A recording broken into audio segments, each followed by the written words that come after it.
Ma is the way. Ma is the way. Ma is the way. Sacred African way. Sacred African way. Sacred African way. Sacred African way. Sacred African way. Sacred African way. Sacred African way. Sacred African way. Sacred African way. All right. Come on, Wose. Come on. Y'all might not want to sing, but you can clap. Come on. This little light of mine, I'm gonna let it shine. Oh, this little light of mine, I'm gonna let it shine. Oh, this little light of mine, I'm gonna let it shine. Let it shine, let it shine all the time. Everywhere I go, I'm gonna let it shine. Everywhere I go, you know, I'm gonna let it shine. Let my light shine. Everywhere I go, I'm gonna let it shine. Let it shine, let it shine all the time. This morning at Wose, I'm gonna let it shine. This morning at Wose, I'm gonna let it shine. I'm gonna let my light shine. This morning at Wose, I'm gonna let it shine. Let it shine, let it shine all the time. At work, at study, at play, well, I'm gonna let it shine. At work, at study, at play, I'm gonna let it shine. I'm gonna let my light shine. At study, at play, oh, you know that I'm gonna let it shine. Let it shine, let it shine all the time. Bright light of mine, this bright light of mine, ooh, I'm gonna let it shine. I'm gonna let it shine. Bright light of mine, I'm gonna let my light shine. I'm gonna let it shine. Let it shine, let it shine. Bright light of mine, this bright light of mine, I'm gonna let it shine. Check it out, let it shine. Let it shine, let it shine. Again. Let it shine, let it shine, let it shine, let it shine, let it shine, let your light shine, let it shine, let my light shine, let it shine, let it shine, let it shine, let it shine all the time.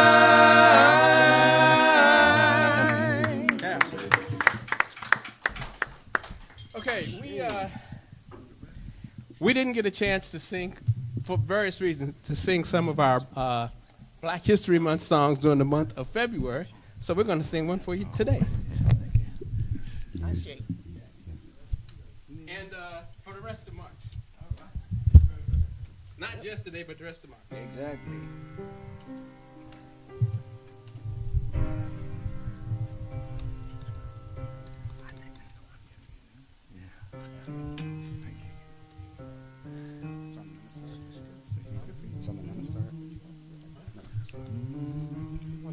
So sign's not here.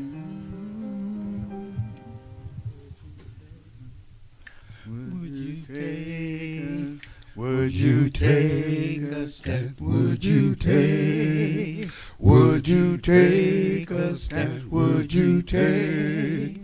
Would you take a stand? Would you take? Would you take a stand? Would you take? Would you take a stand? Would you take? Would you take a stand? Would you take? Would you take a stand? Would you take? Would you take a stand? Would you take? Would you take a stand? If you had lived with Denmark VC, would you take? Would you take? Would you take a stand? If you had lived in the time of Nat Turner, would you fight? Would you fight his battle? If you had lived in the days of Gabriel Prosser, would you hold? Would you hold his hand? And if you had lived with Harriet Tubman, would you wade? Would you wade in the water? If you had lived in the time of Q, would you take? Would you take the ship? If you had lived with David Walker, would you hear his appeal? And if you had lived with Ida B. Wells, would you sing? Would you sing her song? And if you had lived with Sojourner Truth, would you live? Would you live her life? If you had lived with Marcus Garvey, would you see? Or would you see his vision? And if you had lived with Chancellor Williams, would you teach?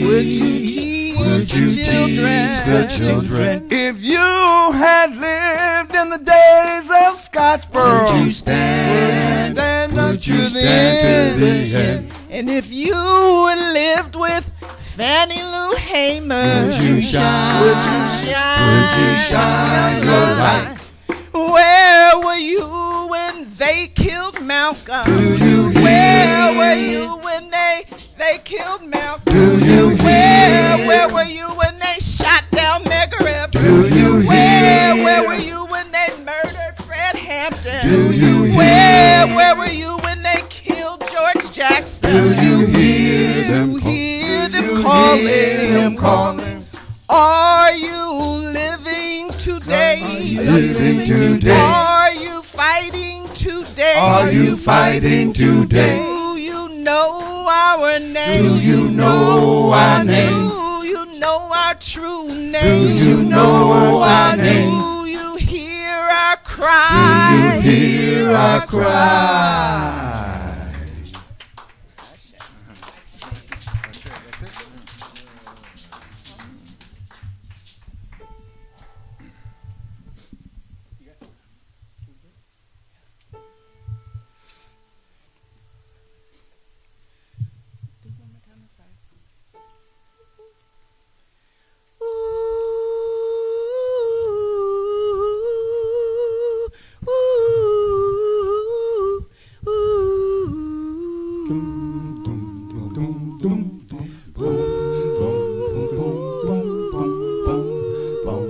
This is a song that we, the Stones of Fire, call our musical libation.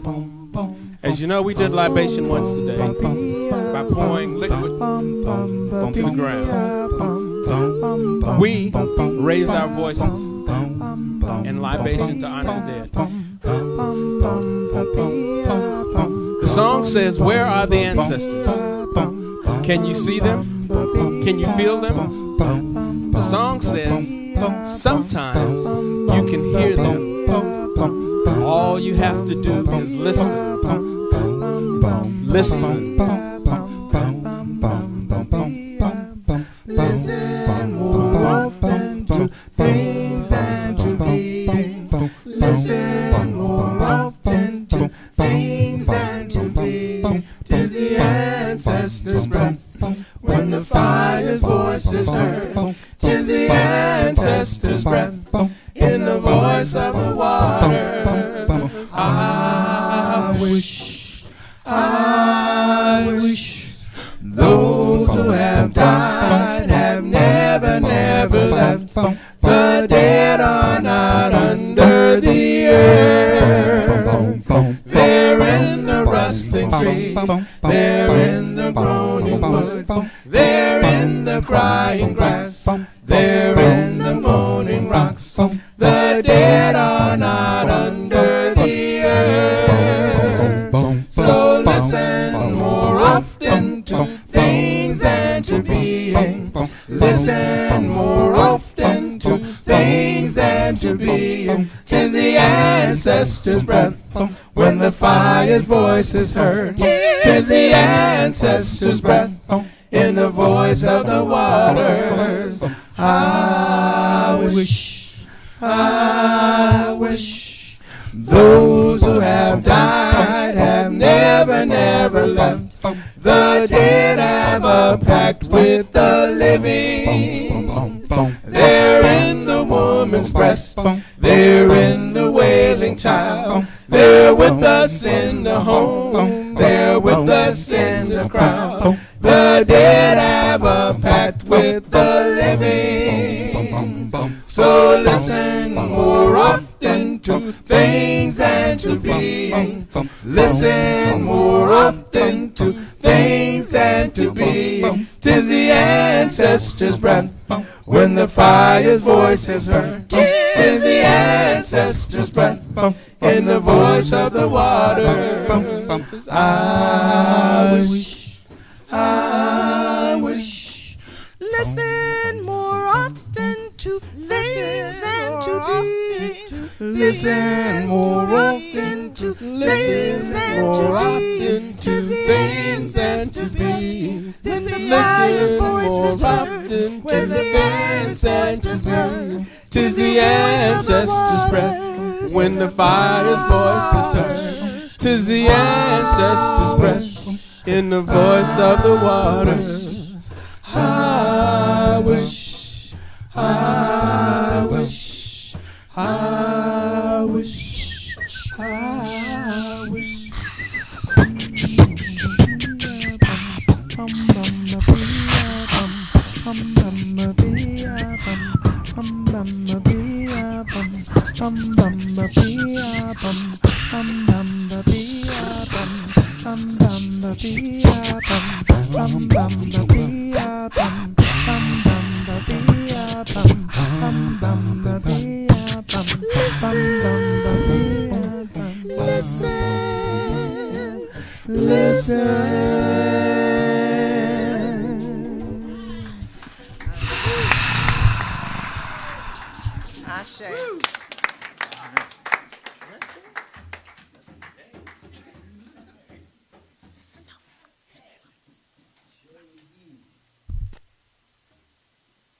Say.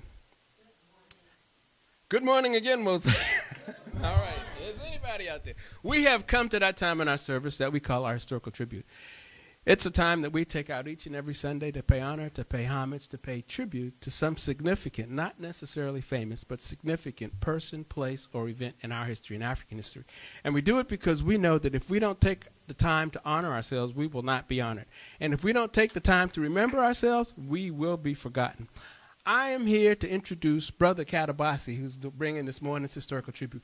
But before I do, I would like to share a quick thought with you. I have in my life had the honor and the privilege of spending time, sharing space with people that I thought were courageous brothers and sisters, okay? People who have moved our struggle forward. And we lost one of those brothers last week, 2 weeks ago, in Jackson, Mississippi, Brother Chokwa Lumumba. I was honored to have worked with Chokwe. I met Chokwe in 1975 when I was a new recruit to the Republic of New Africa, and he was, in fact, the vice president of the Republic of New Africa. And I attended meetings in Detroit. I actually spent the night in his house. And I want to share Brother Chokwe was an amazing brother, an amazing man. He was a great basketball player. That you won't hear that, but he was a great basketball player. He was a generous brother. Like I said, I spent the night in his house in Detroit. But he was courageous. He was brave. I want to share one quick story with you, if I might. In 1975, in 1971, there had been a shootout with the Republic of North Africa. And 11 RNA brothers and sisters were arrested, including the president. Well, I'm sorry, yeah, including the president. So we went in '75, went down to Jackson, Mississippi to close up the office. Jackson, Mississippi was going to be the center, the capital of the new nation that the Republic of New Africa was building in the Black Belt South. The whole plan was to take 5 states from the Black Belt South and make it a new nation. And that's what Chokwe was dedicated to, and that's what I was doing at the time. So we went to Mississippi to close up the office because the president had been arrested and was in Parchment Prison in Mississippi. So Chokwe met me down there, me and another brother from D.C., and we had a meeting. This one night we had a meeting in this white church in the white side of town. So we went to the meeting, and we met with the pastor and a couple of the deacons. And on the way back to our side of town, the police came. They turned on the red lights behind us, and we were in the car. And I don't mind telling you, I had been in Vietnam, but I had never been in Mississippi before. And it's a different kind of war. It's a different kind of foreign country. Mississippi in 1975 was a different kind of a foreign country. And I felt safer in Vietnam, believe me. So anyway, the cops put their lights on us, and I was scared. I was scared. I'm thinking, I might be going to jail or worse. Okay, Chokwe wasn't afraid at all. Chokwe, sit tight, brother. He looked up, sit tight, brother. He wind down the window. He put a white flag out, and he just kept driving. Not a flag, a handkerchief. And he just kept driving. And the cops. First there was one cop car, then there were 2 cop cars, and they were following us. And he just kept driving, left the white neighborhood, drove into the black neighborhood in the middle of the projects and started blowing his horn. Beep, beep, beep, beep, beep, beep, beep. People came from everywhere, came around to see what was happening. And then Chokwe got out of the car and said, "Can I help you, officer?" The brother was courageous. And the cops just said, they just gave him a warning and let us go, So, that's an amazing story for Jackson, Mississippi in 1975. Remember, Mississippi was where M.I.T was killed. Jackson, Mississippi was where Medgar Evers was killed. Jackson, Mississippi was where the RNA-11 was shot in at back in 1971. It was a dangerous place then, and I haven't been there in a while, but I'm sure it still is. And as you know, you may not know, Chokwe went back to the land, Mississippi. His whole, when we were RNA, the plan was to make Mississippi the capital of the Republic of New Africa. Later in life, he changed his goal. He still went to the land, to Mississippi, and became the mayor, got elected the mayor of Jackson, Mississippi, and has been called, and was the most revolutionary mayor that this country has ever seen. Okay? And so the brother became an ancestor 2 weeks ago, and I just want to mention his name up here today and pour a libation for him. And now, I'm going to invite Brother Katabazi to come and give the real historical tribute. For Brother Chokwe, I say free the land, brother. There's one down there, but there's going to be one in Oakland next Sunday. Right. He's staying closer to the That's next Sunday. Good morning, we'll say, and thanks, Brother Tye, for that current update, which could have very easily stood for the historical tribute. I can reschedule, but I'll forge on. And while I muddle through this historical tribute, this will be a good time for you all to prepare your sacrifices as well. Sister Tracy will be supplying you with offering envelopes to accept those sacrifices. But this morning, I want to, this historical tribute is focused on the Harlem Renaissance and 3 of its poets. And I want to take a little deeper look into the Harlem Renaissance. A Renaissance is typically defined as a period of time where there is heightened learning and enlightenment, a heightened appreciation for all of the creative arts and how the people respond to it, and the imprint that it leaves on the people has been characterized as a Renaissance. And so this morning we're going to look at the Harlem Renaissance and 3 of the poets of that area. Initially, Harlem was was a new developed community that was designed for middle-class whites that wanted to commute into the metropolitan area. And this would have been in the late 1890s, early 1900s, entered into that era. And so what happened was the builders were somewhat like a lot of the builders are today. You know, they build. And oftentimes the building will outstretch the infrastructure. And in this case, they had the building outstretch the transportation systems and to carry the people into that area. And then over a period of time, the focus group of that development, which were the white middle-class workers, became disenchanted and gave up on the whole notion, the whole idea of the Harlem development. So that left the developers in kind of a quagmire. So they began to sell to black realtors. Then they began to rent to blacks. And around that same period of time, in metropolitan New York, there was a gentrification that was taking place there. There was forcing blacks out of that area. And so blacks went into this new area of Harlem. Also, this would have been the second or third generation since slavery. We're talking late 1890s, early 1900, which is one of the dates you'll find for the breadth of the Harlem Renaissance, from about 1905 to the late 1920s. Some places you'll see dates they use 1910 to 1940. But what was going on and what characterized that period of time was that you had a lot of freed blacks around that period of time.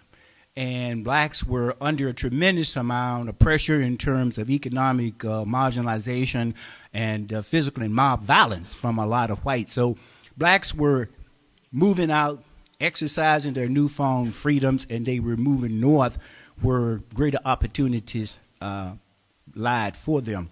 And so that coalesced over a period of time in Harlem. You had people coming from the Caribbean around that period of time, namely one Marcus Garvey. But before I get to Garvey, I will have to talk a little bit about W.E.B. Du Bois.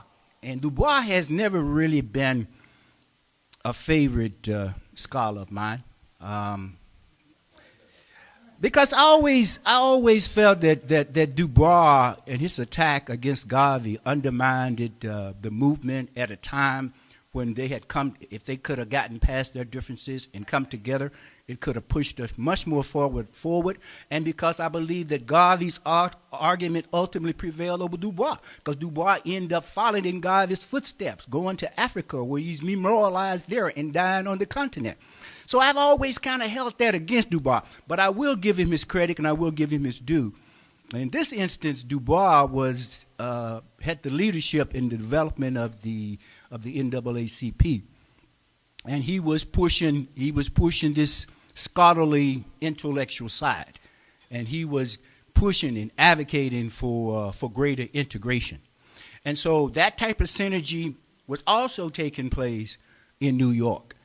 You also had a certain amount of whites that had become somewhat excited with the exotic Negro. And so you had a lot of whites that were also looking at blacks in new light, embracing our literature and our music in a more productive kind of way.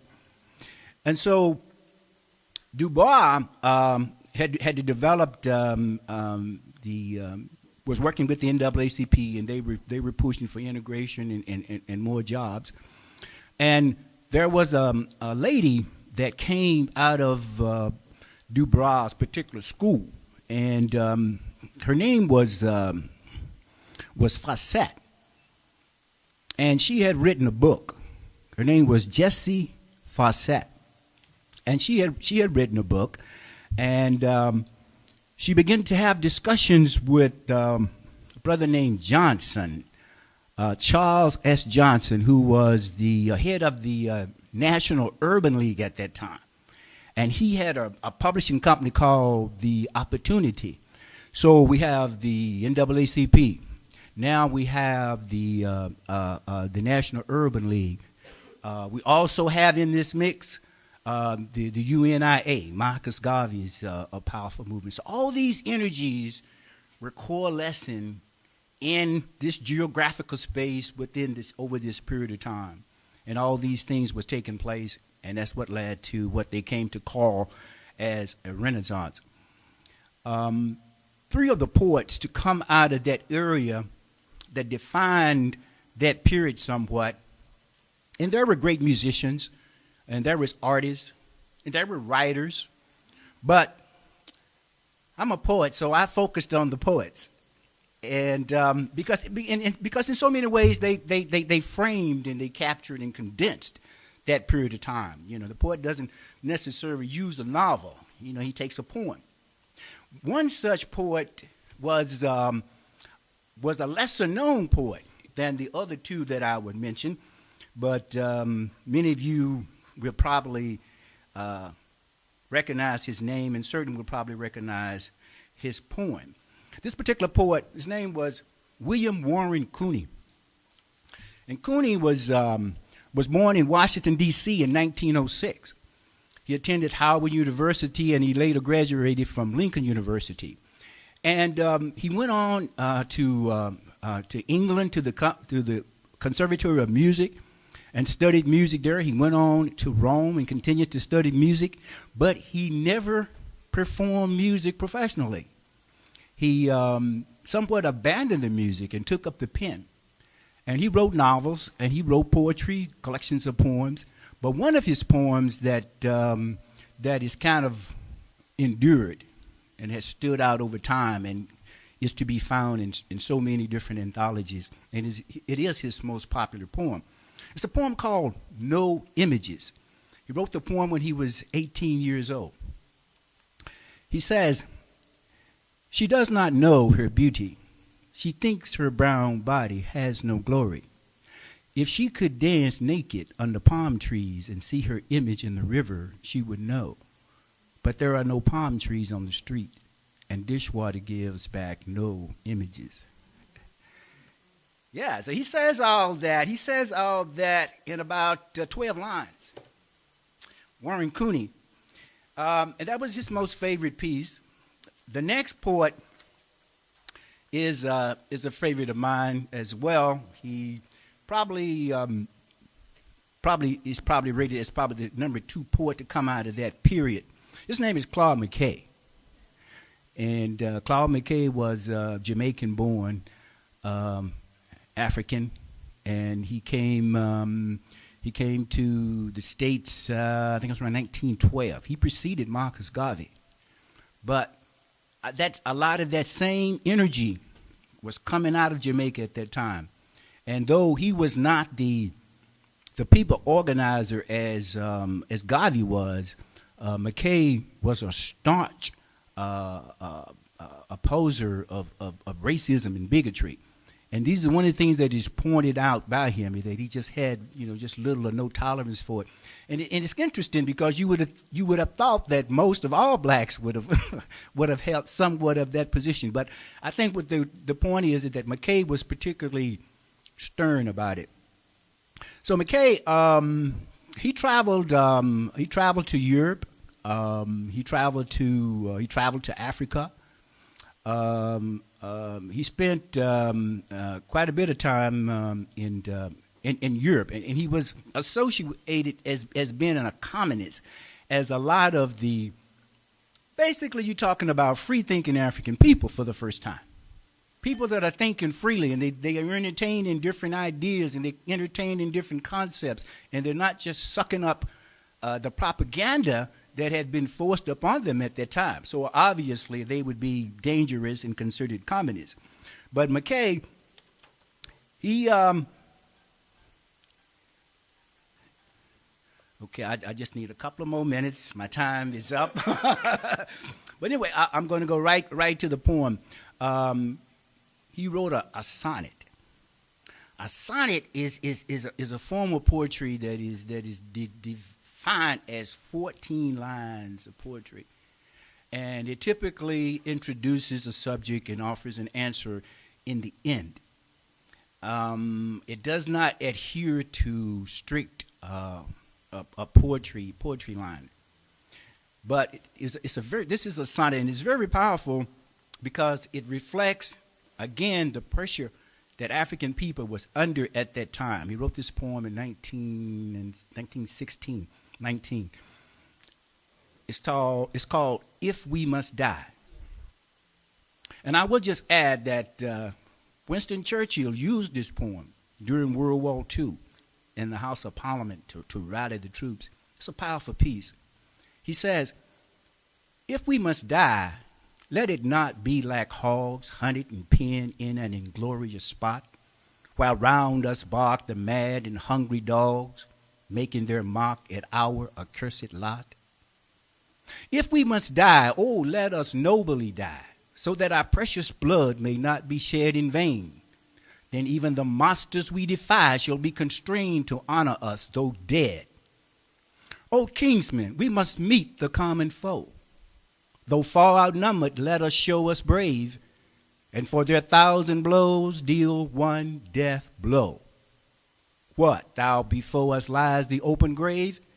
Like men, we'll face the murderous, cowardly pack, pressed to the wall, died, but fighting back. There's the power of a poem like that. And this final poet, I'm going to move right along because my time is up, is, hey, Brother Tye took some of my time, man. I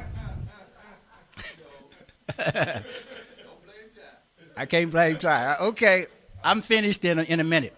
The final poet, and that really kind of captures and crystallized that period would be Langston Hughes. He was the most published and the most popular poet of that period. And Hughes is known for different types of poetry, especially poetry that reflects the Negro dialect and that type. But the poem that I find most favorable is the one that he writes where the Negro speaks of rivers, because it shows the logic, it shows the knowledge and the linkage and the understanding at that early period of where he came from and what he was connected to. He says, I've known rivers ancient as the world and older than the flow of human blood and human veins. My soul has grown deep like the rivers. I bathed in the Euphrates when dawns were young. I built my hut near the Congo, and it lulled me to sleep. I looked up on the Nile and raised the pyramids above it. I heard the singing of the Mississippi when Abe Lincoln went down to New Orleans, and I've seen its muddy bosom turn all golden in the sunset. I've known rivers, ancient, dusky rivers. My soul has grown deep like the rivers. Ashe. This morning's historical tribute is dedicated to all of the artists, the writers, the creative people of the Harlem Renaissance. May their name, their work, and their deeds live long in the history and the hearts and the minds of our people. Ashe.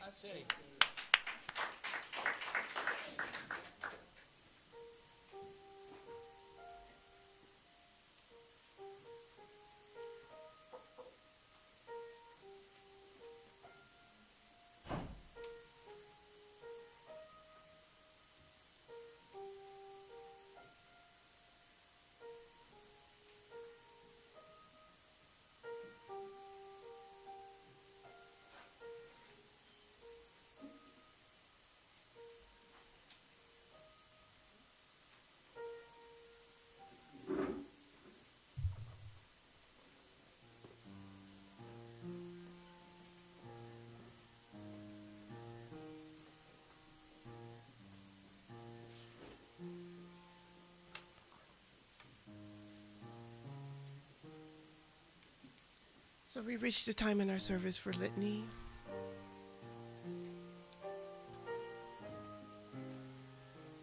And each of you can find the litany in our binders. It's page 15, I'm guessing. I'm guessing today, this morning. I'm still so unplugged from my trip. Hey, 15, I think you're right, Mama. Blessing to go travel and just leave stuff at home. Yes. Get peaceful and not have phones and not have computers. I'm still unplugged. You have the number in your heart. Page 15. Cool. Go on, Mama. So, before we get to that, I'm going to read some words of wisdom from the sister, queen, mother, the real Maya Angelou. 15. And she says, nothing can dim the light which shines from within. And she reads, says, each of us brings to the world unique talents, gifts, and abilities. Even if you don't know what it is or value what you do, someone somewhere will benefit from your presence. No one can do what you can do exactly the way you do it. It is this uniqueness that makes each of us valuable to the world. We are each as unique and valuable as the other. It was designed that way, a gift from God. Gifts are not given on the basis of race or gender. As a matter of truth, gifts come in many shapes, sizes, and colors. When you do what you do exactly the way you do it, you are sharing God's gifts bestowed for the good of the whole world. And we here at this community, we do things our Wose way. Yes, we do. And we bring our gifts today, and we bring our talents, our time, and that's what we're about to do now.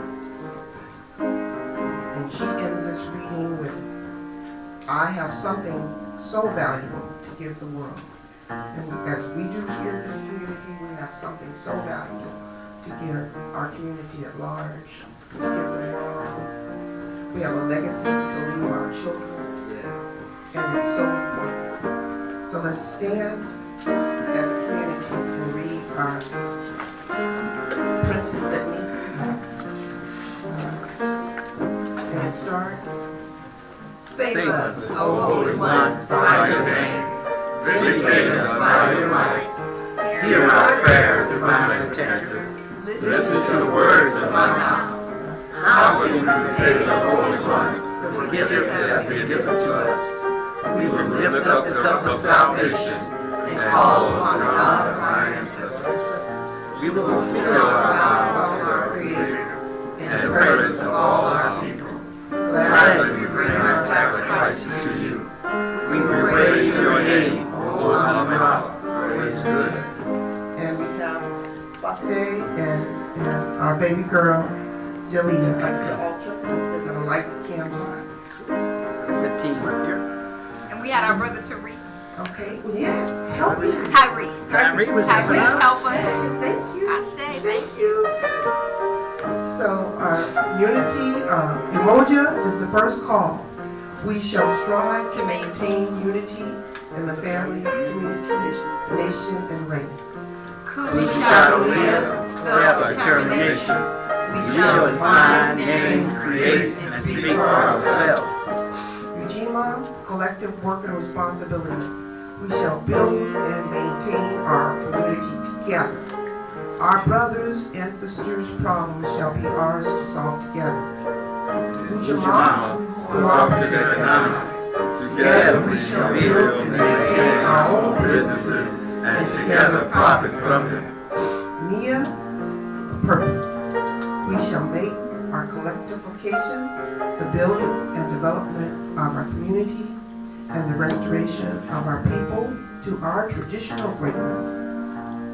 Kumba, creativity. We shall do as much as we can in any way we can to live our community more beautiful and beneficial than we inherited. Imani, faith.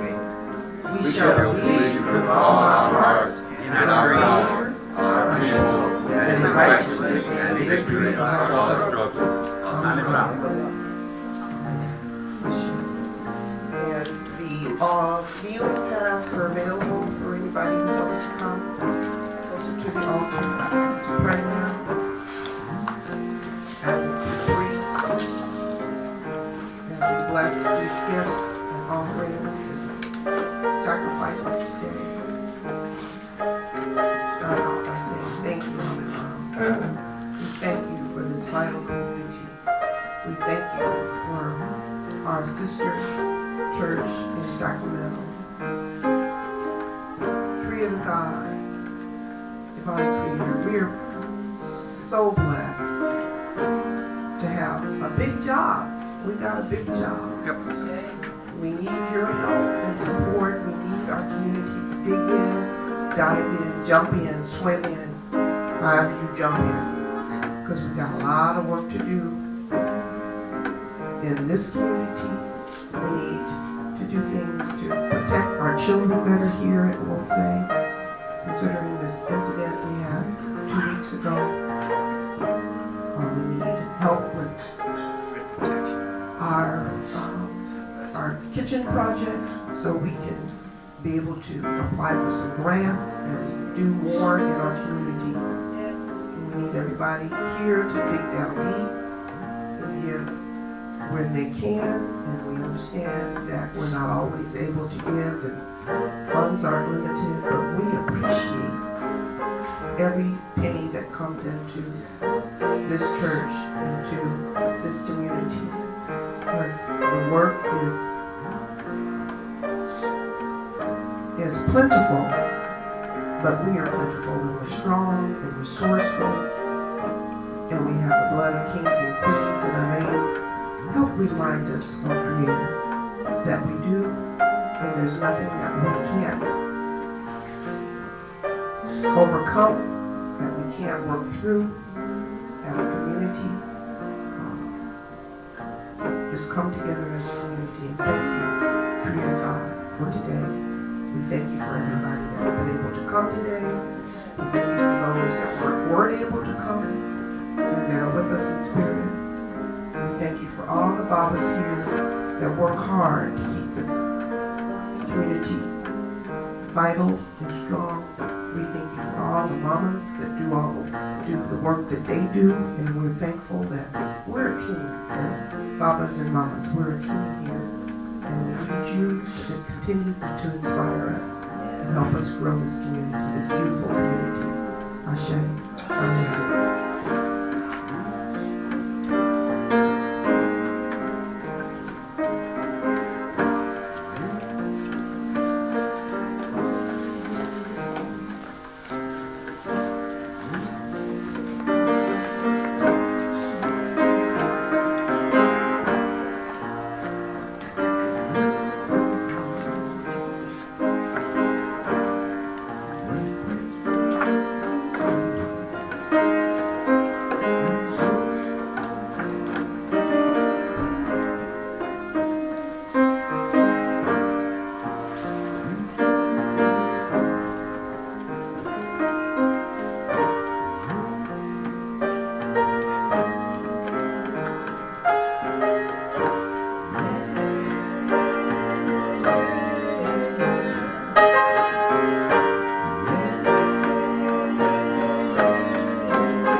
Hotep, Wose. Yes, I give thanks for this day, give thanks for this opportunity to address the community. I give all thanks and all praises to the Most High. Without the Most High, I am nothing, I know nothing, I have nothing, I can do nothing. But with the Most High, I am everything. Yes. For this I give thanks. Now we know that God is good all the time. All the time. Truthfully, as of late, typically I'm a pretty busy person. But as of late, I have been running around like a crazy person. Just busy all the time. I know nobody in here knows what I'm talking about. Right? Mama Rose like me. Right? It's interesting because I have been really tired, and I'm a very young woman, even if I do say so myself. I've been really tired. I had a headache for about a week that I have just been managing, and I have no time to enjoy a completed task, because every time I complete a task, there's like 5 more eagerly awaiting my attention. And so it's interesting that this old school phrase, "I ain't in no ways tired," has taken on a whole new meaning for me, because I am in some ways tired. Right? I really am, and rightfully so. But some parts of me are more energized. I'm working on projects that feel good, and they feel right. And so I feel good to be working on them.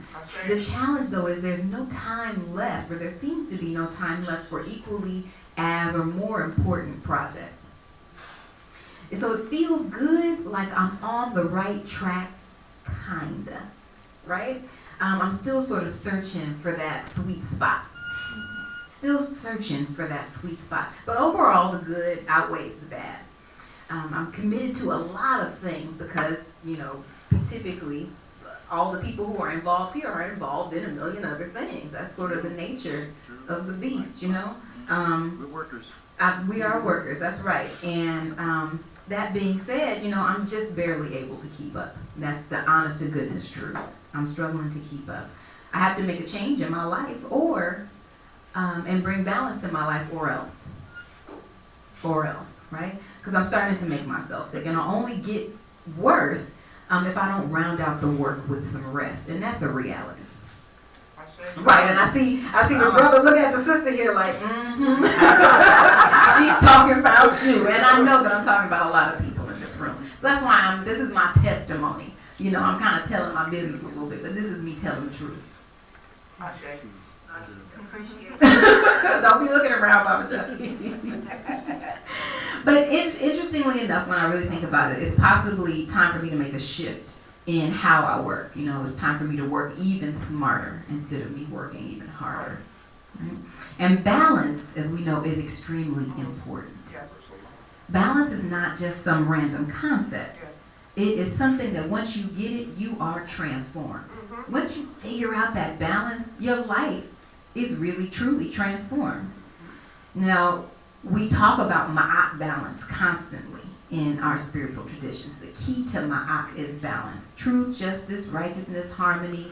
In the midst of that is reciprocity, sort of evening things out. And again, M.I.T balance is not just some concept. As our sister Whisper reminded us last week, when she, during her first visit, she reminded us that M.I.T balance is not just an aspiration. It is, I've heard people say that it is not only the goal, but it's also the reward.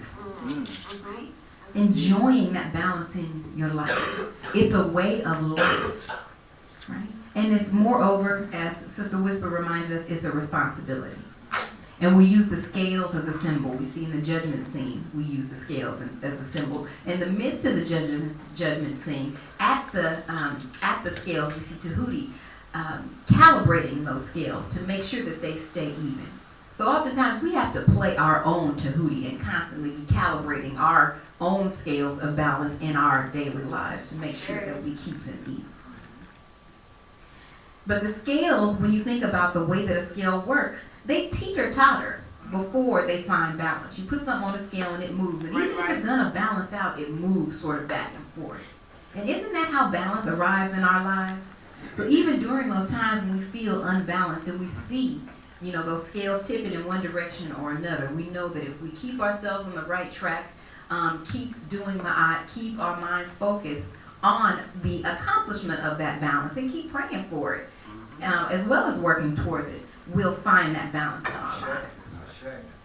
Now, recently I attended an event called Africa in Brazil, and it was a teach back hosted by a number of people who had gone on an educational research trip to Brazil, and our own Baba Greg was one of the people who was a participant in that trip. So the program that they put on was absolutely excellent. It was a wonderful program, very informative, very exciting. Now, there were great stories about their experience in Brazil, but that was not the best part. Right? They had some interesting sharing about their personal impressions and how they felt and spiritual experiences and experiences that they had with other people, but that was not the best part about the presentation. You don't want me to tell you what the best part was? The best part was their presentation on the tangible things that they're going to do with the knowledge that they gained during that trip. So people presented really powerful curriculums. These were all educators. There were some educators who were high school educators, some that were university educators, some researchers, some community workers, but everybody committed to teach something based on what they had learned. So, and their teaching is going to be based, and actually let me take a step back and point out that some people have already implemented those curriculums. It was very exciting. So their teaching is based on scholarly research as well as testimony driven by experiential learning. So they're combining the scholarly research that they did with firsthand testimony. And we know that's a very powerful pedagogical approach. Now, the participants, in my mind, of what I conceived in watching them was that they stood up and said, this is how we're going to make our experience truly relevant. We had an amazing experience. We made a lot. But this is how we're going to make it truly relevant to you. Because on the one hand, people can be tempted to go somewhere and come back with motherland madness. That's what I call it. Where all of a sudden they go somewhere for a week and a half and they come back and they're like, oh, I've been kissed by the motherland. And they change their names to something with 6 syllables and come back covered in beads. That's a superficial experience. I'm not judging anybody's, eye-opening experience. If that's what you have, that's lovely. But the experiences that you have when you spend time in locales with our people are so much deeper than just this superficial life in the ethers. There's good, there's bad, there's complicated, but there's education and there's depth in the love that you gain for yourself and your people when you really attend those experiences on a sincere level. And again, everybody is where they are. I had motherland madness for a minute when I came back from Ghana the first time. I'm a recovered motherland madness sufferer, right? I had it for a little while, but I recognized that I had a choice. I could either choose to grow in my understanding and my future experiences in Africa and other countries in the diaspora, or I could either choose to grow or I could stay in the place that I was in. And I chose to grow and work to share my knowledge, and I'm still working on it. But know that that's sharing that knowledge that you gain when you travel outward. Is something that happens in the spirit of reciprocity. So these presenters were working in the spirit of reciprocity. They balanced that gift that they had received, that gift of knowledge, with the sharing of it. Right? We know that knowledge is the gift that keeps on giving. Right? So their teaching can be looked upon as a sacred offering, given in thanks for all that they had gained. Now, in Brother Menu's book called Towards Black Community Development, Brother Menu Ampum, who's one of our resident scholars and who's also teaching a class here on African historians, Brother Menu speaks of Baba John Henrik Clarke's urgings towards introspective analysis as an important tool for our community development. In the book, Brother Manu says there's absolutely no need to wait on future John Henrik Clarkes or on African and European historians of succeeding generations to analyze this current movement and point out for us that somewhere, to use the words of Professor Clark, we made the wrong turn on the road. Our lack of critical self-analysis is another reminder that so many of our problems are self-inflicted. That's when we really start being honest and looking at ourselves and getting to dialogue about some of the challenges that we've had as a community. Even when Baba Katabazi gave his historical tribute, he talked about the sort of dissension between Marcus Garvey and W.B. Du Bois. And how often can we see that now? You know, one of the most poignant quotes I've ever heard is that we are not outnumbered, we are out-organized. And one of the things that disorganizes us is petty squabbles about minor differences. If we're working towards the same aim and goal, which is the liberation of our people worldwide and the establishment of a Pan-African identity and nation, then so be it. And the minor stuff is just minor. Brother Manu also tells us that it's important to realize that Clark's analysis of African people is primarily in retrospect. It's a historical analysis of our mistakes, our incorrect decisions, errors of judgment, and failed opportunities. And it should be noted, however, that one reason that Baba Clark's critique is acceptable is that it is given in the positive spirit of developmental criticism. Developmental criticism. He does not stop at criticizing, but he points out what we should be doing now. All right. That's called being solution-oriented. And you see M.I.T. balance in his approach.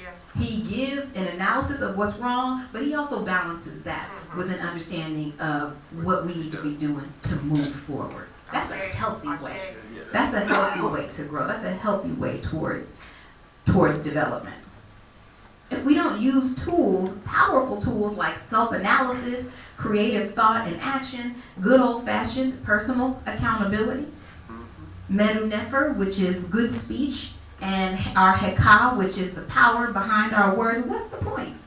If we're not going to use those tools, then what's the point? Why are we here? Right? I like to say we're not African for decoration. Right? We don't learn these things for fun. We're learning these things to make use of them, but if we're not going to utilize these tools to get free, what's the point? What's the point? We have to learn the tools, absolutely. We have to understand the tools, absolutely, but it cannot remain academic. We have to use the tools, we have to live the tools, and it's impossible without a reasonable and balanced approach. And that reasonable and balanced approach also includes honoring the sacred mistake, which is by nature designed to be learned from. That's right. That's right. Sacred mistake. That's right. During our that resonated with Brother Senator. He was like, all right, you know. During our last community dialogue, Baba Jahi pointed out how violence in the streets is affecting our ability to keep our community and our family safe in this space. Right? This is our family. We have 90 some odd children in the school, and every single one of them is our children. Luckily, I do not have the stretch marks to prove it, but we love them as our own children. But during his community dialogue, Baba Jahi posed an important question. He said that we had this experience, but what are we going to do about it? That's right. What are we going to do about it? We as a faith-based spiritual community, what are we going to do to tackle this very real problem of community violence that threatens our community? And we were forced to really take a step back and think about it. We had to think about what has been done in the past. We had to think about what we can learn from our ancient and contemporary ancestors about how to handle this problem. And we had to think about what tools do we have? What actual tools do we have that can help us? Faith is key. Faith is at the heart of it. But what else? Right? They say faith without works is dead. Now, even the authors of the Bible, in their splendiferous simplicity, understood that that was an important concept, right? It's very simple. We have to stay in prayer and praise, constantly recognizing God's goodness and giving thanks always. That's very important. We have to take time to center down, as Baba Howard Thurman would say, and recuperate from the work that we're doing. That's also very important. But as equally important is that we must work faithfully. We have to work knowing that our prayers are already answered. Right? We have to work knowing that the Most High will reward our faith and our work with resources and success. How many of us have ever experienced saying that we wanted to do something, we wanted to accomplish something, and then out of nowhere, the universe just starts throwing resources at you. Start throwing resources at you. Whatever it is, whatever you want, whatever you need, the universe gives it to you. In the Book of Sacred Prayers and the Book of Prayers and Sacred Praises, on page 16 of the Husia, you should have a Husia near you somewhere. On page 16, in the 4th paragraph, it says, let's read it together. 5th paragraph.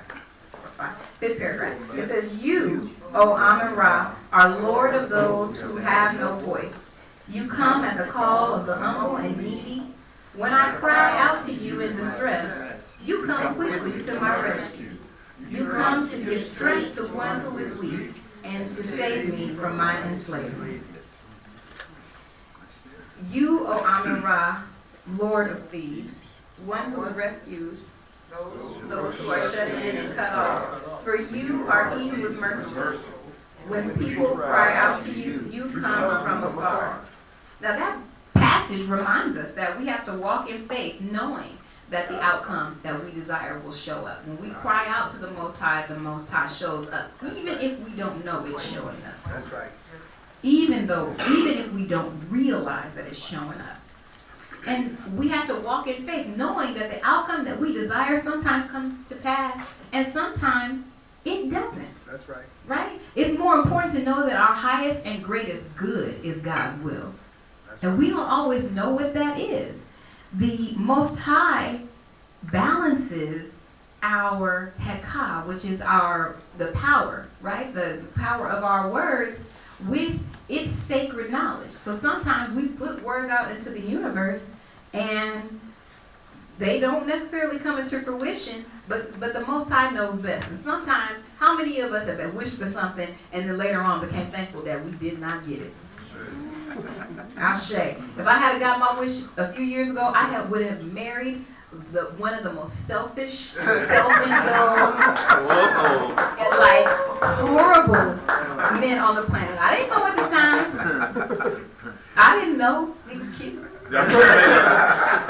I didn't know, but God knew, and thank God. Thank God. I have been saved from so many things. Much like Zenzele, Baba Sydney's daughter, I was almost shot on two different weekends following one another. But the Most High told me to go to a different place. So even though I was wishing that a bus would come on one corner, I said, well, let me just look and see and go over here. And one weekend I went over here and the shooting happened over here. Another weekend I went over here and the shooting happened over there. Listening to the Most High. So I'm thankful that that God is guiding everything and has a greater plan than I ever could. Right? And it's not always easy to have faith. It's not always easy. Not at all. It takes courage. How many of us have had that experience where we have to have faith in the face of it look like there is no way? We know that the Most High is a way maker and makes a way out of no way. But sometimes when there ain't no way, you might temporarily, just for a moment, forget that. You might lose sight of that, right? But how many of us realize that because we have it in our heart, we always come back to the path. We always remember, right? It's that balance. Those times when we might forget, but then we're brought back very quickly, right? And balanced with the true knowledge of the presence of the Most High in our lives. Sometimes when things look real grim, we have to take refuge in the fact that the Most High is driving. So let's look at a passage in the Husia that's not so cheery. right? Because tough times did not start in 2014.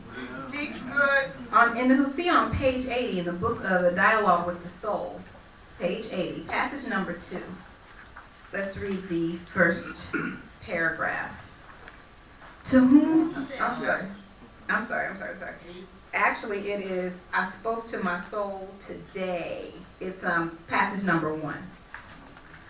I spoke to my soul that I might answer what it said.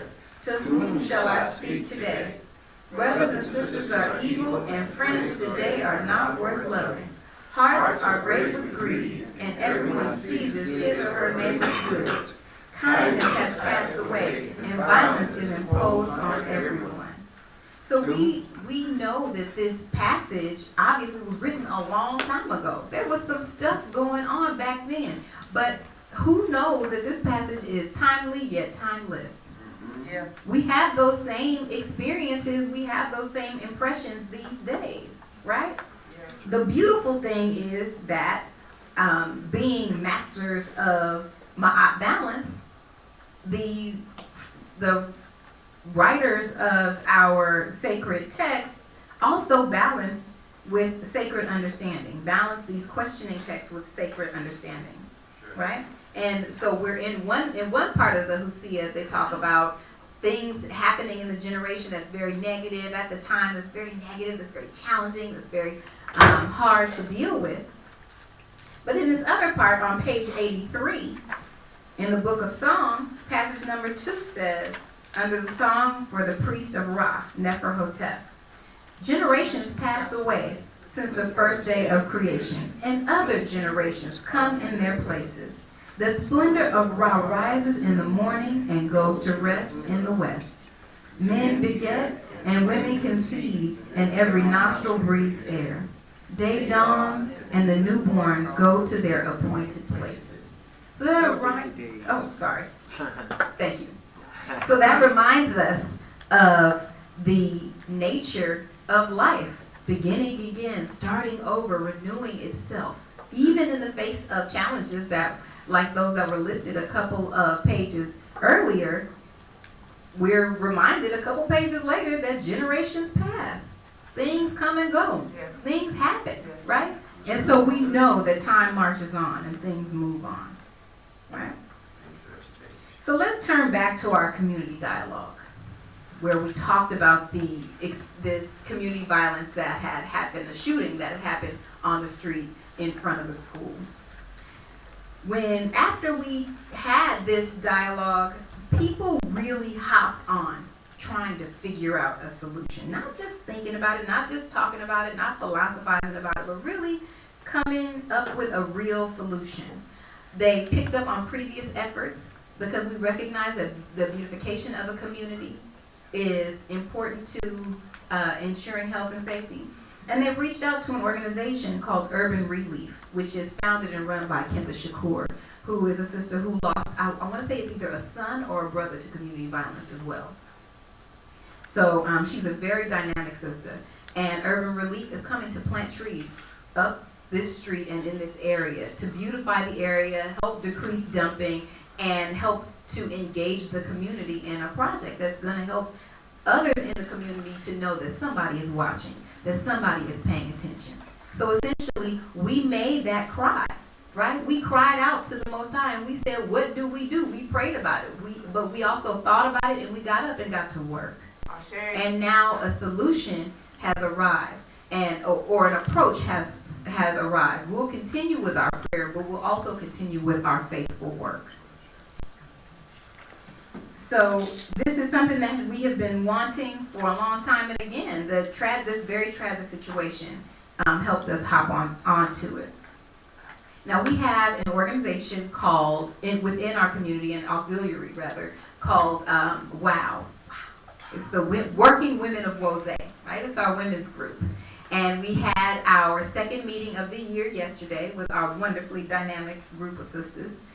And during that meeting, Mama Akanke prayed and gave thanks for her grandmother teaching her about Heka as a child. Right? Even though our parents and our grandparents may not have named the same things that we named them. They had that sacred wisdom, and they commenced with teaching us. And she acknowledged that and gave thanks for that hekah as a gift. We have to recognize that these are all sacred gifts. The knowledge of hekah, that's a gift, right? The knowledge of and wisdom, our knowledge of the wisdom of our ancestors and our access to it, right? Both during the times they were here on earth, but also posthumously through our prayers and pouring libation and the time that we spend with them. Understanding that, that's a gift. That's a blessed gift. Knowledge of M.I.T balance. That's a gift, right? And the opportunity to manifest M.I.T through our life choices. That is indeed a gift, right? We have to acknowledge the gifts that we've been given and constantly give thanks. And we should also be resolved to fulfill our responsibility to those gifts. Because to whom much is given, much is expected. So now we have this sacred information. We have these marching orders. We have these secrets, these tools, and we know that it'll work for us if we work it, right? If we really work sincerely, these things will work for us. And sometimes it's not necessarily easy to do M.I.T. Sometimes it comes naturally, because once you start practicing something, it's like walking, you know. Back in the day when you first learned how to walk, you were teeter-tottering, but now we walk effortlessly and barely even think about it, right? It's something that we're expert at. But sometimes when we are just learning, because we're constantly learning, we're lifelong students, we're learning and growing in M.I.T, it's not necessarily easy, especially in this society where much pathology is normalized. Right? Many things that we've been taught and we didn't even realize we were taught. We'll discover and we'll say, how many of us have ever said to ourselves, oh, I didn't even realize I was doing that. Right? And then we do M.I.T, we correct the behavior, we learn, we grow, we practice, we fail, but we get it eventually. Right? And that's a beautiful thing. But it doesn't always come effortlessly. And sometimes our efforts to do M.I.T fall short, but that's okay, because we remember that M.I.T balance is not just some concept, right? It is an aspiration. It is the goal and the reward. M.I.T balance is a way of life, and moreover, it is a responsibility, a divine responsibility. So I say, stay faithful. The Most High is your most important work partner. Your most important work partner. I don't care how crazy your coworkers are in your office. The Most High is your sane coworker, that anchor, and really, truly, the only one you need, right? Okay, that's good. And the Most High, as your sacred work partner, is constantly engaged in the interest of securing your success. Okay? So, in closing, I'm going to hand out on both sides. I'm going to hand out an affirmation, and I want us to say it together. This is a affirmation, a balance affirmation. It comes from Iyanla Vanzant's Don't Give It Away, which is a book that I really like. It has some powerful affirmations in it. And it's a morning balance affirmation about living a balanced life, because obviously that's the theme of this speech, right? Of this message. Looks like they are going around the room.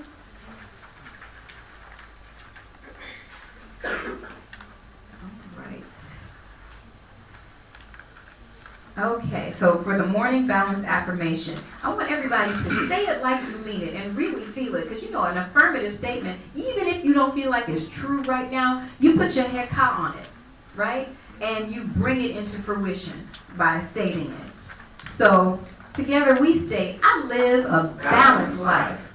I take time to work and time to play. I take time to learn and time to teach. I take time to give, and I am open to receiving the bountiful blessing of life. I spend time with myself. I spend time with the divine. I spend time with others. I spend time in nature. I take the time to spend time enjoying all that life has to offer. I live a balanced life. For this I am so grateful. Let me remember, rest, work, play, serve, learn, teach, give, receive. Life is a wonderful place with many things to do and many things to learn. My worth is not attached to what I do. There is a child in me who loves to play. There is a growing being with me who needs to rest. Chords and discord create harmony in the balance of life. Ashe. Thank you.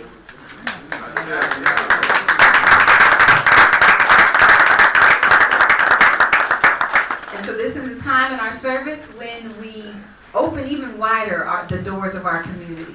We are a community of dedicated people engaged in important work. And we invite you, if you do not have a